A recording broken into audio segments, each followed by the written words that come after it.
Sometimes, the people who are supposed to welcome you into a family are the very ones who try to tear you down. This is the story of how I took back my own happiness, piece by painful piece, and served a revenge so complete, it left nothing but ashes. If you believe that justice isn't just a fantasy, but something worth fighting for, then you're in the right place. Do me a favor and hit that like button, subscribe, and let's get into the story of how a borrowed gown became a weapon of war. The mirror in front of me was supposed to reflect the happiest woman in the world. And it almost did. The dress was a cascade of ivory silk, the veil a whisper of lace. But the woman staring back, her breath held tight in her chest, wasn't just a bride. She was a soldier, moments before stepping onto the battlefield. Because this wasn't just my wedding day. It was the day I was going to destroy my mother in law. It all started, as these things so often do, with love. My love for Richard was the simplest, purest thing in my life. We met in a crowded coffee shop, a cliché so perfect it felt scripted.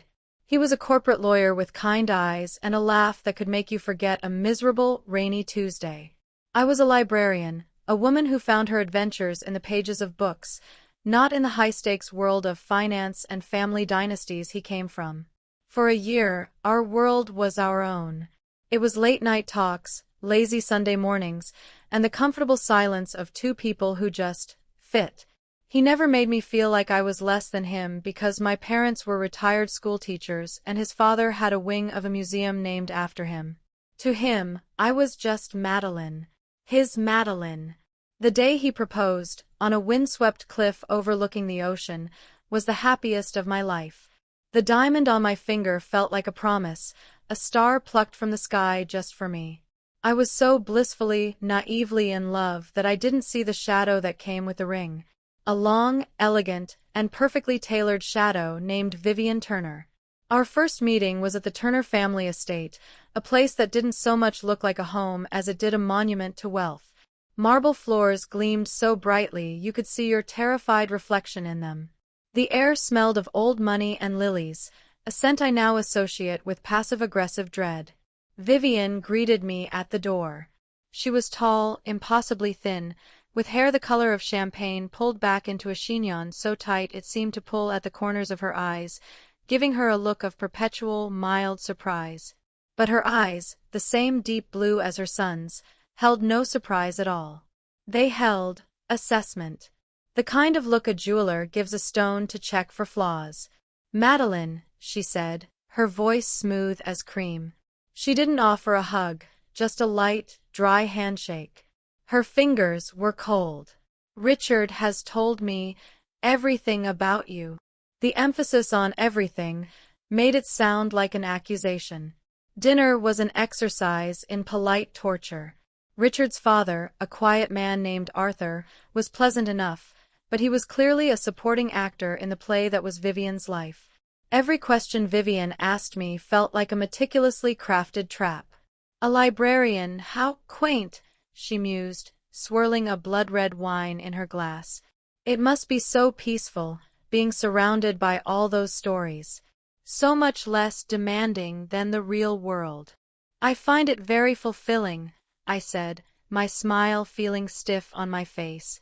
Richard, bless his heart, tried to bridge the gap. "Maddie is one of the smartest people I know, Mom. She's in charge of the entire historical archives for the city." Vivian gave a small, tight smile. "Of course. A very important public service." The way she said public made it sound like a disease. Over dessert, a raspberry pavlova that tasted like ashes in my mouth, she zeroed in. "So, Madeline, your family is from where again?" "Ohio," I said. "My parents retired there." "Ah." She dabbed her lips with a linen napkin. "Richard's lineage, you know, can be traced back to the Mayflower. The Turners have always been in New York. It's so important, isn't it, to have roots?" The implication was clear. My roots were shallow, common soil, unfit to mingle with their ancient, hallowed ground. Richard squeezed my hand under the table, a silent apology, but he didn't say anything. He was used to her. He saw it as his mother's particular way. I saw it for what it was, a declaration of war. The drive home was quiet. Richard finally broke the silence. My mom can be a little much. She's just protective of me. Protective? I asked, my voice barely a whisper. Richard, she made me feel like I was something she'd scraped off her shoe. She just needs to get to know you, he insisted, his optimism a shield against the truth. She'll love you, Maddie. I promise. I wanted to believe him. I clung to that promise like a life raft. But in the weeks and months that followed, Vivian didn't get better. She got worse.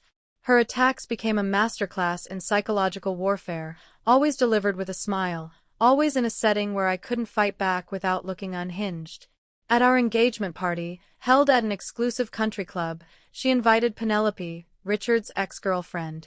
A woman who was Vivian's carbon copy in training, rich, impeccably dressed, and oozing condescension.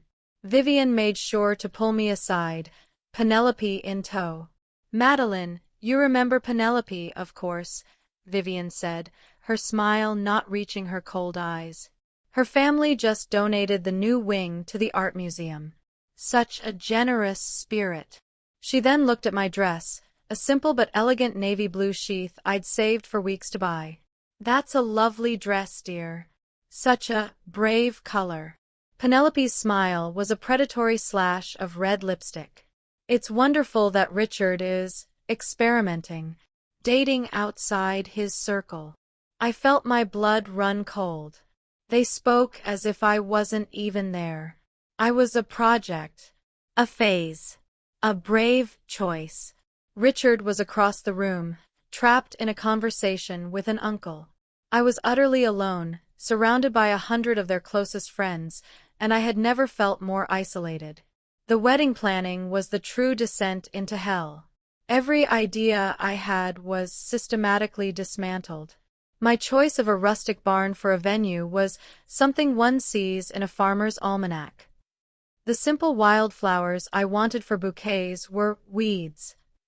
The guest list became a battleground. My 10 cousins were a boisterous, unseemly crowd, while her list of 300 near strangers was non-negotiable.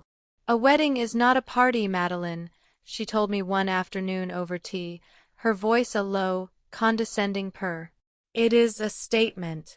It's the merging of 2 families, 2 legacies. We must present a unified, elegant front. The Turner name demands it. My name, my family, my desires, they didn't matter. I was being erased, painted over with the Turner family crest. I tried to talk to Richard, really tried. We had our first real fight about it. She's just trying to help Maddie, he said, his voice laced with frustration. He was caught in the middle, torn between the woman he loved and the mother he'd been conditioned to obey his entire life.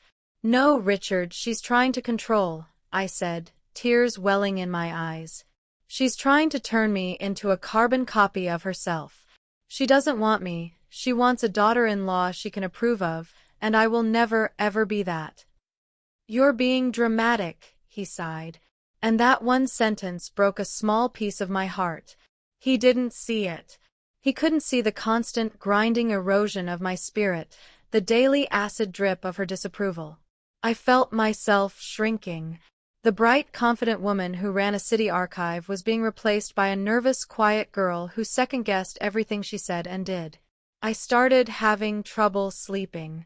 I'd lie awake at night, replaying Vivian's comments in my head, the pit in my stomach a cold, heavy stone. I considered calling it all off. Was a life with Richard worth a lifetime with Vivian? The thought was agonizing. I loved him more than I had ever loved anyone, but I was starting to lose myself. The breaking point, the moment the desperate, cornered animal inside of me decided to stop whimpering and start sharpening its claws, came during the search for the wedding dress. It was the one thing I wanted to be mine. My mother and my best friend, Chloe, were supposed to fly in for it. But Vivian preempted it. She called me, her voice dripping with false sweetness. Madeline, darling, I've made an appointment for us at Monique's. Just the two of us. A special mother-daughter bonding day. It was an order, not an invitation. Monique's was the most exclusive, most expensive bridal salon in the city. A place where dresses cost more than my car. I knew I couldn't afford anything there, but to refuse would be to start another war. So I agreed, my voice a hollow echo of itself. I walked into that salon feeling like a lamb to the slaughter. And as I stood there, in a dress that cost more than a year of my salary, watching the cold, calculating smile on Vivian's face in the mirror, I knew this wasn't a bonding experience. It was a final, crushing power play. She was taking the one symbol of the bride, the one thing that was supposed to be purely mine, and she was going to taint it forever. And as she prepared to deliver what she thought would be the killing blow, she had no idea she was actually handing me the very sword I would use to cut her down. The air in Monique's bridal salon was thick with the scent of entitlement and popery. It was a world of white and ivory, of hushed tones and assistants who glided rather than walked.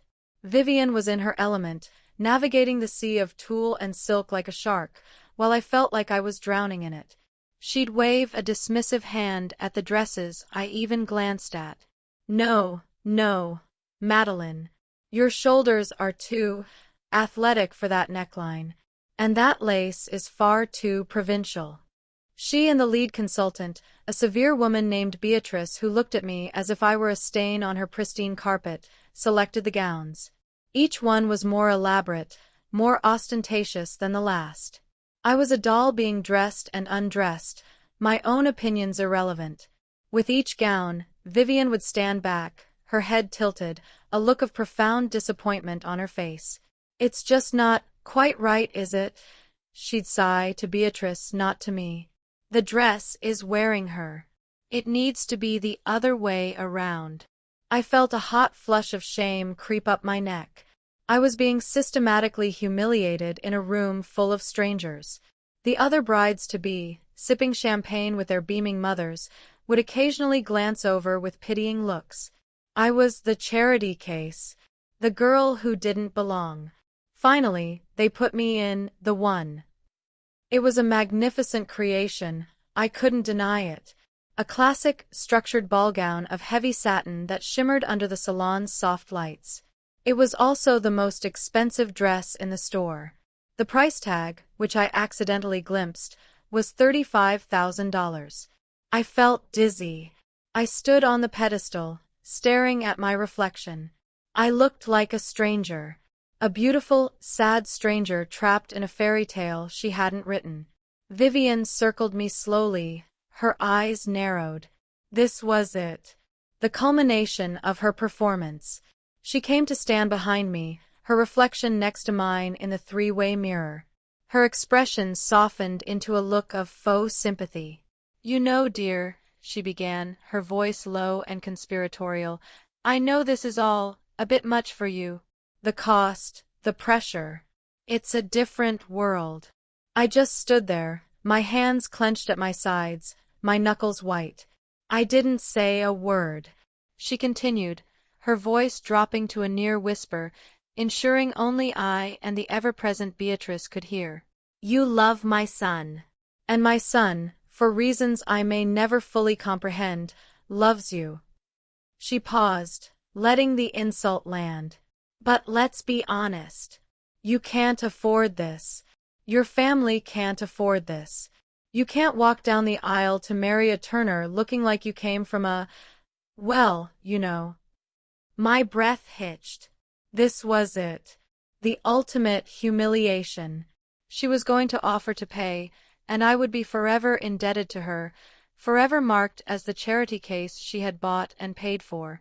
And in that moment, something inside me snapped. It wasn't a loud, dramatic break, but a quiet, cold, clean fracture. The part of me that had been trying to please her, to win her over, simply died. And in its place, a cold, clear resolve began to form. I was done being her victim. As she spoke, I subtly shifted the small clutch purse I'd been holding. My phone was inside. My thumb, moving with a steadiness that surprised me, found the side button. 3 quick clicks. The screen didn't even light up, but I knew the voice memos app was now active and recording. I angled the purse on the small table beside the pedestal, the microphone pointed directly at her. "So," Vivian said, her voice now filled with a magnanimous, sickeningly sweet tone. "I will take care of it. This will be my gift to you." Beatrice beamed. "How wonderfully generous, Mrs. Turner." Vivian's eyes met mine in the mirror, and the mask of generosity fell away, replaced by a look of pure, venomous triumph.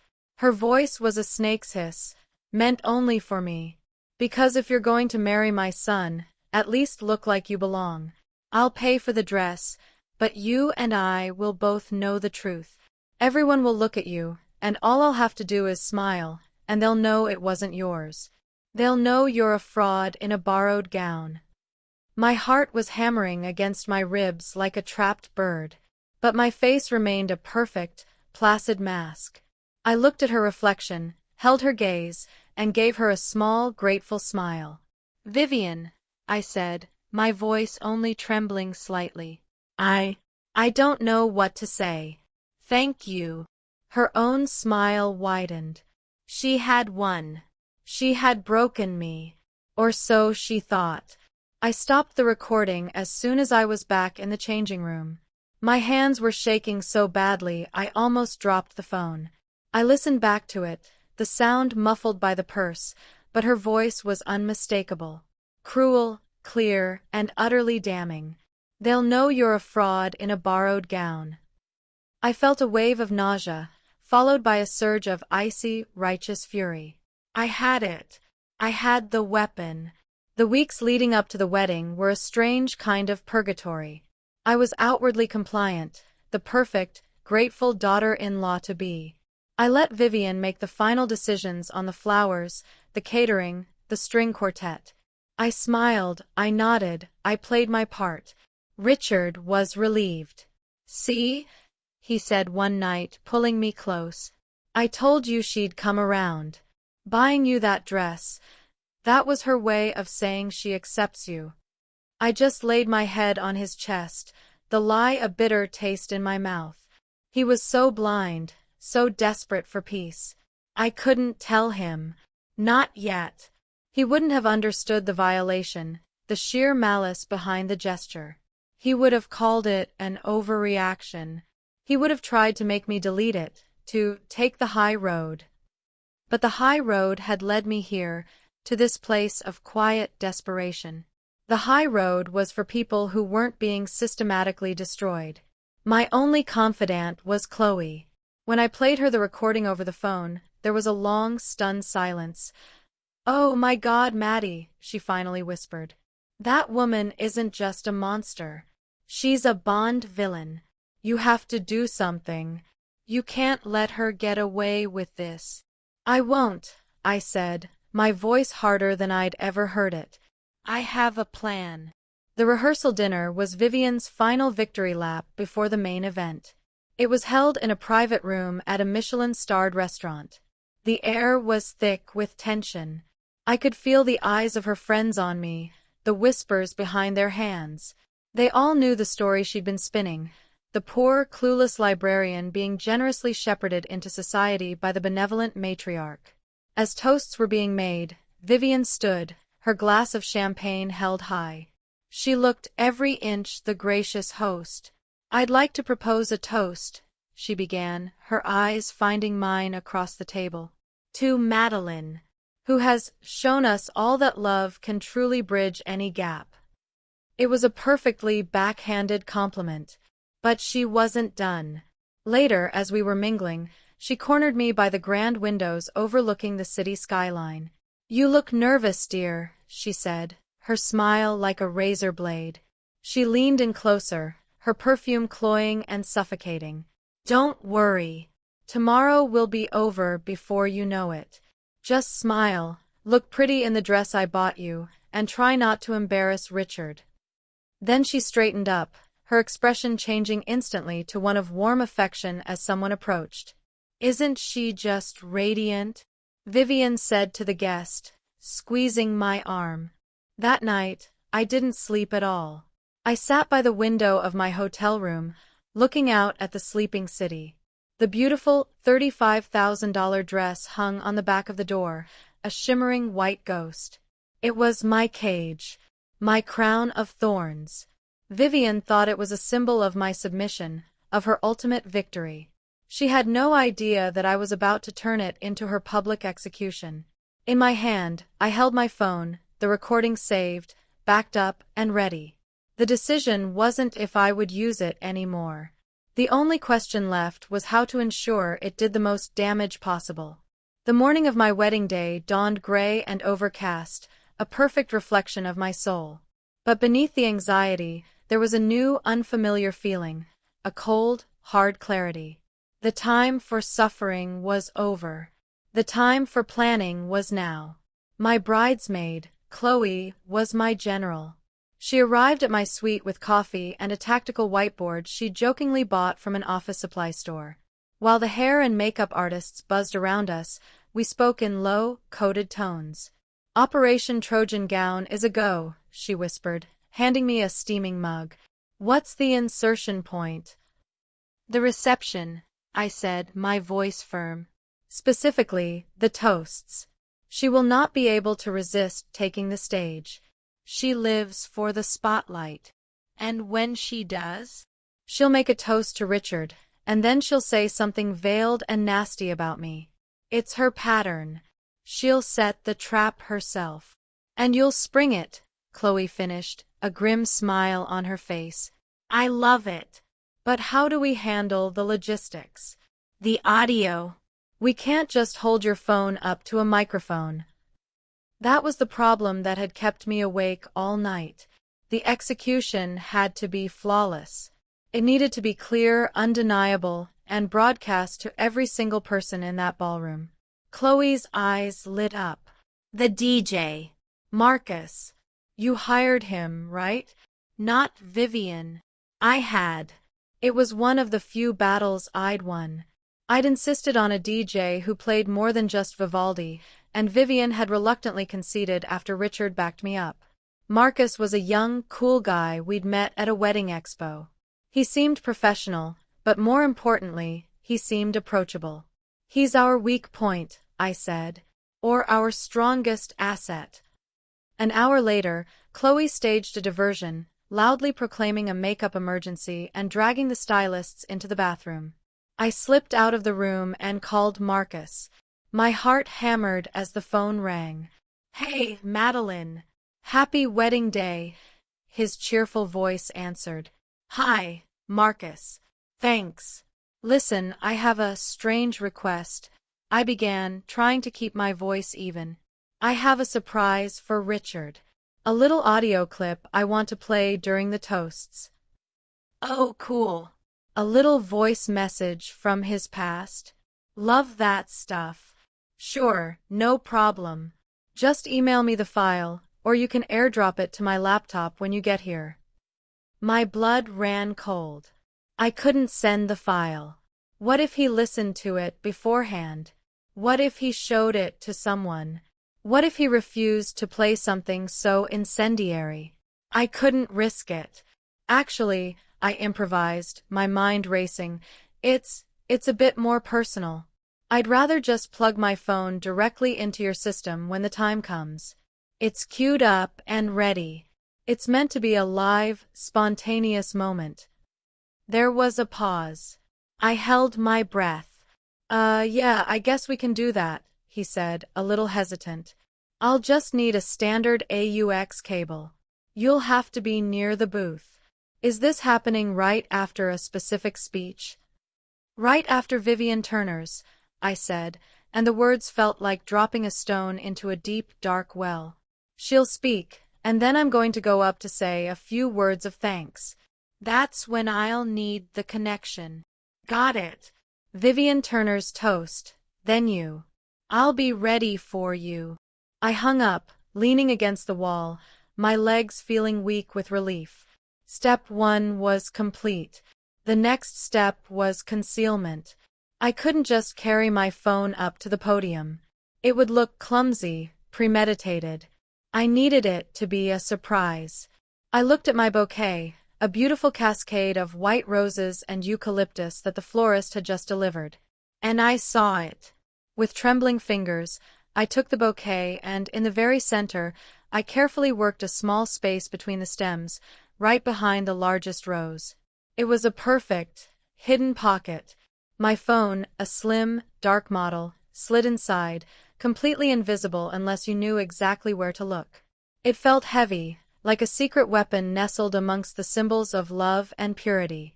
The hours passed in a blur of lace, pearls, and forced smiles. My mother cried when she saw me in the dress, telling me I was the most beautiful bride she'd ever seen. I hugged her tight, the guilt a sharp pang in my chest. She had no idea what I was about to do. She, who had taught me to always be kind, to turn the other cheek. But she had never met a monster like Vivian Turner. Richard and I had decided against seeing each other before the ceremony. He sent a note to my room via his best man. My dearest Madeline, I'm counting the seconds. I know things have been difficult, but today, none of that matters. It's just you and me. Forever. I love you more than words can say. Yours, Richard. Tears pricked my eyes as I read it. A wave of doubt crashed over me. Was I about to ruin everything? Was this revenge worth blowing up my own wedding day, humiliating Richard's family in front of hundreds of people? For a moment, I saw another path. I could say nothing. I could endure it. I could swallow the poison and spend the rest of my life smiling through the pain, just to keep the peace. I looked at my reflection in the mirror. The woman staring back at me looked pale and frightened. But behind the fear, in the depths of her eyes, there was a flicker of something else. A hard, defiant light. This wasn't just about me anymore. This was for every time Vivian had made a subtle dig, every time she'd made me feel small and worthless, every time Richard had been forced to choose between his mother and me. If I didn't do this, she would never stop. Our marriage, our future children, our entire life together would be lived under her tyrannical shadow. This wasn't an act of destruction. It was an act of preservation. I was saving my marriage before it had even begun. I folded the note and tucked it into my clutch. My resolve hardened once more. The limo ride to the church was silent. Chloe held my hand, a silent pillar of support. As we pulled up, the rain that had been threatening all morning began to fall, pattering softly against the car window. "Ready?" Chloe asked, her eyes full of concern and fierce loyalty. I took a deep breath, my hand instinctively touching the hidden phone in my bouquet. It felt cool and solid. A reminder of my purpose. She wanted a show, I whispered, more to myself than to Chloe. She's going to get one. I stepped out of the car, the veil falling over my face like a curtain before the final act. I could hear the organ music swelling from inside the church. Hundreds of guests were waiting. Richard was waiting. And Vivian was waiting, confident in her victory. The polished matriarch, the queen in her castle, completely unaware that the peasant girl she'd tried to crush was walking down the aisle with a dagger hidden in her flowers. Walking down that aisle was the longest journey of my life.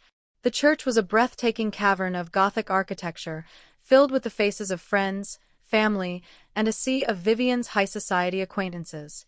Their faces blurred as I focused on one thing, one person, Richard, waiting for me at the altar. The look in his eyes, pure, unadulterated love and awe, was a beacon.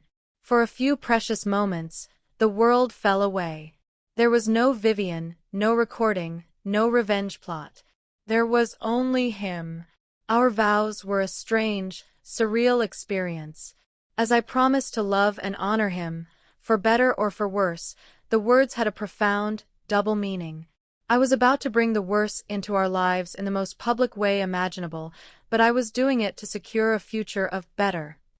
When he slid the cool, heavy gold band onto my finger, it felt like a piece of armor clicking into place. The ceremony was beautiful, flawless, and a complete lie. It was the calm, sunlit meadow on the edge of a raging volcano. The reception was held in the grand ballroom of the city's most prestigious hotel. Crystal chandeliers dripped from the ceiling like frozen waterfalls, casting a glittering golden light over the 300 guests. The clinking of glasses, the murmur of conversation, the soaring notes from the string quartet, it was a scene of perfect, choreographed elegance. And at the center of it all was Vivian, holding court. She moved through the room like a monarch, accepting compliments, her smile radiating a chilling proprietary pride. This was her masterpiece. She had curated every detail, and the jewel in her crown was me, the bride in the borrowed gown, a testament to her generosity and power. I played my part. I smiled for photos. I laughed at toasts. I danced our first dance with Richard, my head on his shoulder, the weight of my bouquet, my weapon, a constant, heavy presence in my hand. He was so happy, so blissfully unaware. "You've been so quiet today," he murmured into my hair as we swayed to the music. "Everything okay?" "Everything's perfect," I lied, my heart a leaden drum in my chest. Just taking it all in. Then came the toasts. Richard's best man gave a funny, heartfelt speech. Chloe gave a beautiful one, her eyes meeting mine with a look of fierce solidarity that almost made me cry. And then, Richard's father, Arthur, stood up. He raised his glass. "And now," he said, his voice quiet but clear, "I'd like to hand the microphone over to the woman who truly made all of this possible. My wife, Vivian." A ripple of polite, expectant applause went through the room. This was it. The moment of reckoning. Vivian rose from the head table, a vision in shimmering silver. She took the microphone, her movements fluid and practiced. She beamed at the crowd, soaking in their adoration. "Thank you, Arthur," she began, her voice smooth as honey. She turned to her son. "To my son, Richard. I have never been prouder of the man you've become. You are intelligent, successful, and have a heart full of loyalty." Her eyes then slid over to me, and the temperature in the room seemed to drop 10 degrees. "And to his new bride, Madeline." Her smile was a work of art, a perfect mask of warmth hiding the coldness beneath. A wedding is a magical thing. It's a day where dreams can come true. A day where a girl can become a princess, even if it's just for one night. A few people chuckled, thinking it was a charming sentiment. I knew it was the first twist of the knife. She raised her glass higher.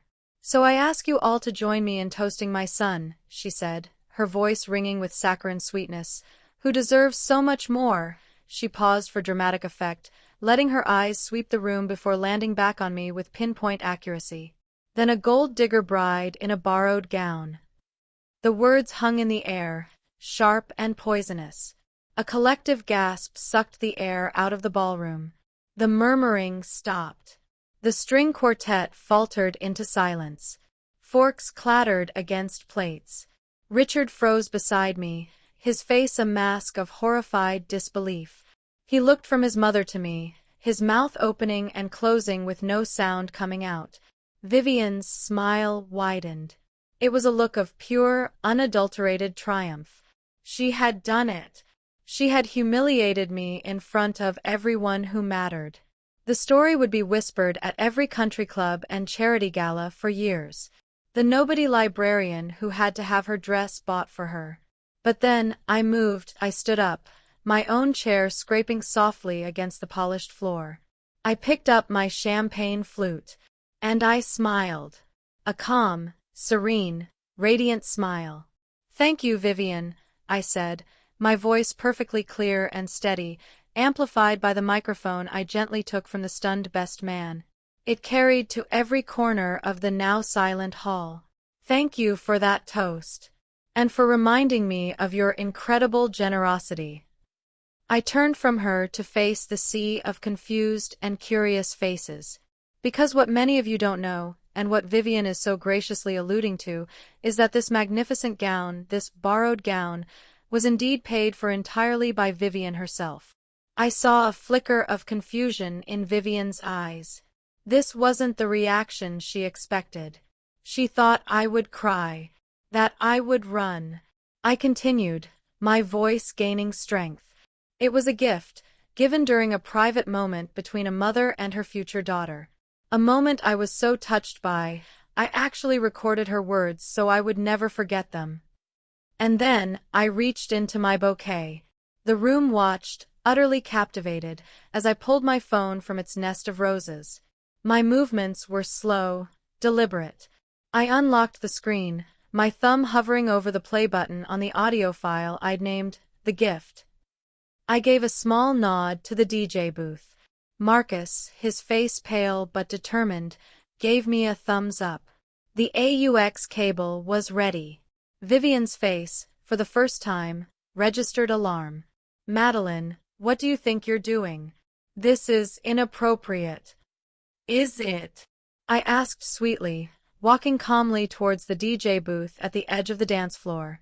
I just thought everyone should hear the beautiful sentiment behind your gift. I plugged the phone in. And I pressed play. The speakers, which moments before had been playing classical music, crackled to life.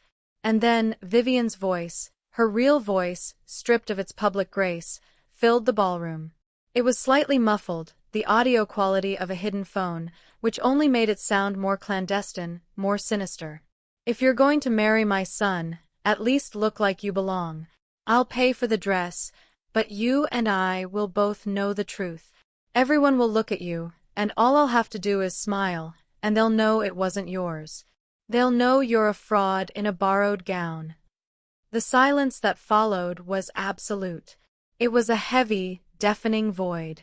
In that silence, every single guest turned their head, as if pulled by a single string, to stare at Vivian Turner. Her face had gone from triumphant to confused to, now, a ghastly mottled white. The mask hadn't just slipped, it had been shattered into a million pieces. The polished matriarch, the pillar of society, was revealed for what she was, a petty, cruel, and manipulative bully. Her wine glass shook in her hand, rattling against her rings. That was taken out of context, she stammered, her voice shrill and desperate. She tricked me. I was already walking back to the podium, my steps light and confident. I took the microphone again. Context? I asked, my smile never wavering. The context, Vivian, is a mother trying to psychologically destroy her son's fiancé. The context is months of insults, of being told I'm not good enough, of being made to feel worthless. The context is that you tried to turn the symbol of my wedding day into a symbol of my shame. I looked out at the guests, at my family's shocked faces, at Richard's friends, at Vivian's horrified circle. Today, I said, my voice ringing with a power I never knew I possessed, I'm done being humiliated. I am not a gold digger. I am not a fraud. I am Richard's wife. And this dress... I paused, smoothing the beautiful satin skirt. This dress is no longer a gift from a manipulative mother-in-law. It's evidence. It's the receipt for her cruelty, and today, she's finally paying the price. For a heartbeat, there was silence.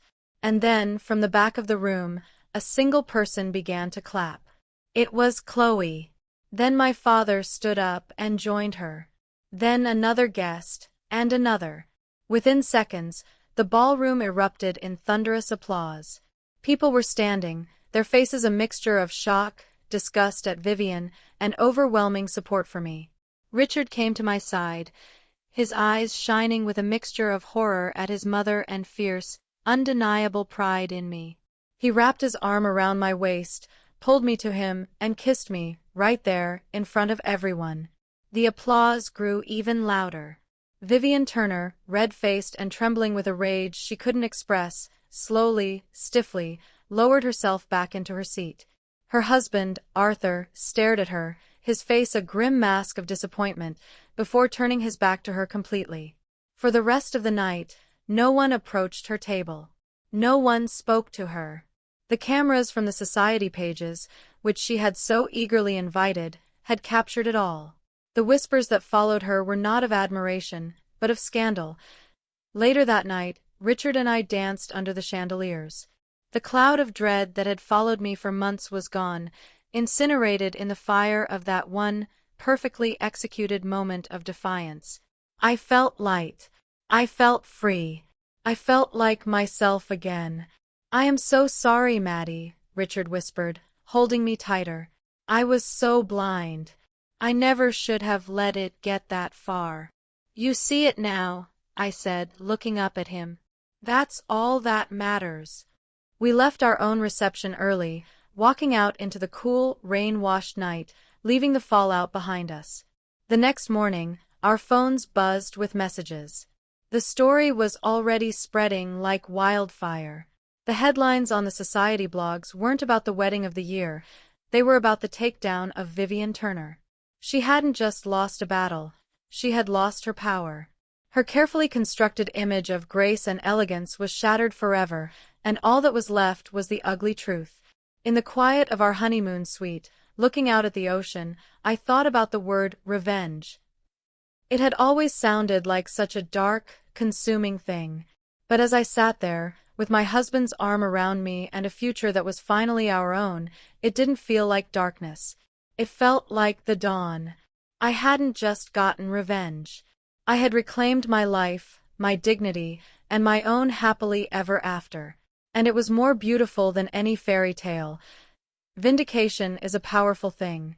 It's the moment the world finally sees the truth you've been carrying alone. If this story resonated with you, and if you believe in the power of standing up for yourself, share your thoughts in the comments below. Don't forget to like this video and subscribe for more stories of justice, because sometimes the only way to end the nightmare is to stop being the victim and start being the hero of your own story. Thanks for listening.